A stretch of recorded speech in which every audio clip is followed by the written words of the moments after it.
Assalamualaikum warahmatullahi wabarakatuh. Sahabat cahaya guru yang dirahmati Allah, pernahkah Anda merasa telah berusaha sekuat tenaga, tapi hasilnya masih jauh dari harapan?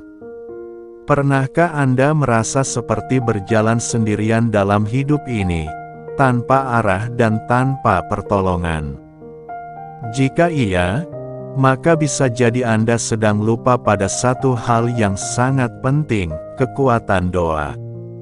Dan hari ini, kita akan membahas salah satu doa terkuat dalam sejarah manusia, yang pernah diucapkan oleh seorang Nabi Agung yang diberi kekuasaan luar biasa oleh Allah, yaitu Nabi Sulaiman, alaihi salam.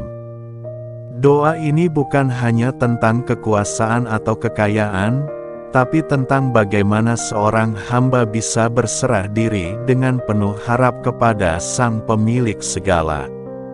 Kita akan menyelami, siapa Nabi Sulaiman sesungguhnya, apa isi doanya yang luar biasa itu, bagaimana cara mengamalkannya agar membawa perubahan nyata, dan kisah-kisah nyata dari mereka yang hidupnya benar-benar berubah berkat doa ini. Mari kita duduk sejenak, tenangkan hati, dan buka pintu jiwa untuk menerima cahaya dari langit. Sahabat, Nabi Sulaiman bukanlah raja biasa. Beliau adalah seorang nabi sekaligus penguasa alam. Dengan izin Allah, ia bisa berbicara dengan binatang. Ia menguasai bangsa jin, angin tunduk padanya. Ia dapat melihat hal-hal gaib dengan izin Allah. Bahkan semut pun dimengerti ucapannya. Namun yang lebih mengagumkan bukanlah semua keajaiban itu. Yang luar biasa adalah kerendahan hati Nabi Sulaiman. Bayangkan, seseorang yang begitu hebat, tapi masih tetap berdoa, "Ya Allah, ampunilah aku." Ia tidak lupa bahwa semua yang ia miliki hanyalah titipan. Ia tetap tunduk, tetap bersimpuh dalam doa, tetap menyandarkan segalanya pada Allah. Pelajaran besar bagi kita, ketinggian yang hakiki bukanlah seberapa tinggi posisi kita di dunia, tapi seberapa rendah kita bisa merendahkan diri di hadapan Allah. Allah abadikan doa ini dalam Al-Quran, Surah Sad ayat 35. Rabbi ikfirli, wahabli mulkan layan bagi li ahadin min ba'di, innaka antal wahab. Artinya, ya Tuhanku, ampunilah aku dan anugerahkanlah kepadaku kerajaan yang tidak dimiliki oleh seorang pun sesudahku. Sesungguhnya Engkaulah yang Maha Pemberi. Struktur doanya luar biasa. Diawali dengan permohonan ampunan. Karena kita semua hanyalah hamba yang penuh kekurangan. Kita butuh penghapusan dosa sebagai pembuka keberkahan. Kemudian meminta karunia besar. Bukan untuk pamer atau kemewahan, tapi agar bisa menjalankan amanah dengan sempurna. Diakhiri dengan pengakuan terhadap sifat Allah sebagai Al-Wahhab, Zat yang Maha Memberi, tanpa batas. Ini bukan sekadar doa ambisi dunia, tapi doa penuh kesadaran, bahwa semuanya adalah karena Allah, bukan karena kita. Sahabat, doa ini bukan hanya indah dari sisi lafaz, tapi penuh kekuatan batin yang dalam. Doa ini mengajarkan adab dalam meminta. Doa ini menanamkan tauhid murni dalam hati. Doa ini mendorong kita untuk memiliki mimpi besar, namun tetap berserah pada Allah. Bayangkan, Nabi Sulaiman minta sesuatu yang tidak mungkin dimiliki orang lain setelahnya. Berani meminta besar, karena ia tahu kepada siapa ia meminta. Pelajaran penting, jika engkau meminta kepada Allah, jangan minta yang kecil. Mintalah sebesar mungkin. Karena Allah tidak pernah kekurangan sedikit pun untuk memberi. Dan, doa ini juga mengajarkan, sebelum minta sesuatu yang besar, bersihkan dulu hatimu dengan istighfar. Kisah nyata pertama, Bapak Rudi di Malang. Beliau adalah tukang servis HP keliling. Pendapatannya naik turun. Suatu hari ia menonton video tentang doa Nabi Sulaiman.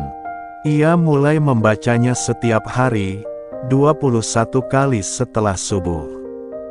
3 bulan kemudian, ia diajak kerja sama oleh pemilik konter besar. Kini ia memiliki kios tetap, dan pelanggan tak putus datang. Kisah kedua, Ibu Yuni dari Bandung. Ia seorang ibu rumah tangga dengan kondisi ekonomi sulit. Anaknya 3, suaminya baru saja dirumahkan. Ia membaca doa ini setiap malam setelah tahajud, sambil menangis. Tak sampai 40 hari, ia menemukan ide membuka warung sarapan. Tanpa promosi, warungnya langsung ramai karena viral di media sosial. Kisah ketiga, anak muda bernama Andre dari Jakarta. Ia sedang gelisah karena belum dapat pekerjaan. Setelah istiqomah membaca doa ini 41 kali tiap malam, ia tiba-tiba dipanggil untuk interview di sebuah perusahaan internasional, padahal ia tidak pernah mendaftar di sana sebelumnya. Sahabat, doa bukanlah sihir. Tapi keajaiban spiritual seringkali jauh lebih nyata daripada logika. Ingin mengamalkan doa ini dan merasakan keajaibannya. Ini langkah-langkahnya. 1. Niat yang ikhlas. Mintalah bukan untuk kesombongan, tapi untuk kebaikan, keberkahan, dan kemanfaatan bagi sesama. 2. Ambil wudhu. Bersih lahir batin adalah syarat hadirnya kehusyukan. 3. Pilih waktu terbaik. Setelah subuh, setelah isya, tahajud, sepertiga malam terakhir. Saat hujan, di antara azan dan iqomah. Sujud terakhir. 4. Baca doanya dengan khusyuk. Minimal 7 kali. Ideal 11, 21, atau 41 kali. Jangan buru-buru. Rasakan maknanya. 5. Niatkan dengan jelas. Misalnya, Ya Allah, lapangkan rezekiku. Ya Rob, beri aku pekerjaan yang halal dan penuh keberkahan. Ya Allah, damaikan keluargaku. Ya Rob, bukakan jalan keluar dari semua kesulitan ini. 6. Akhiri dengan zikir dan sholawat. Agar doa naik bersama harum pujian kepada Rasulullah. Sahabat Cahaya Guru, doa Nabi Sulaiman bukan sekadar lafaz dari seorang nabi besar. Ia adalah jembatan spiritual yang bisa menghubungkan kita dengan kemurahan Allah yang tak terhingga. Ketika logika mentok, ketika usaha tak lagi cukup, maka yang tersisa adalah tangan yang terangkat, dan hati yang menggantungkan harap kepada Sang Maha Pemurah. Jangan remehkan kekuatan doa. Jangan tunda amalan yang bisa menjadi titik balik dalam hidup Anda. Mulailah malam ini. Ucapkan doa itu dengan penuh rasa harap. Lalu biarkan Allah bekerja dengan caranya yang ajaib. Jika video ini menyentuh hati Anda, jangan lupa klik like sebagai bentuk dukungan. Subscribe untuk terus terhubung dengan video spiritual yang menyejukkan. SHARE ke keluarga dan sahabat, agar lebih banyak yang ikut merasakan dahsyatnya doa ini. Sampai jumpa di video Cahaya Guru berikutnya. Wassalamualaikum warahmatullahi wabarakatuh.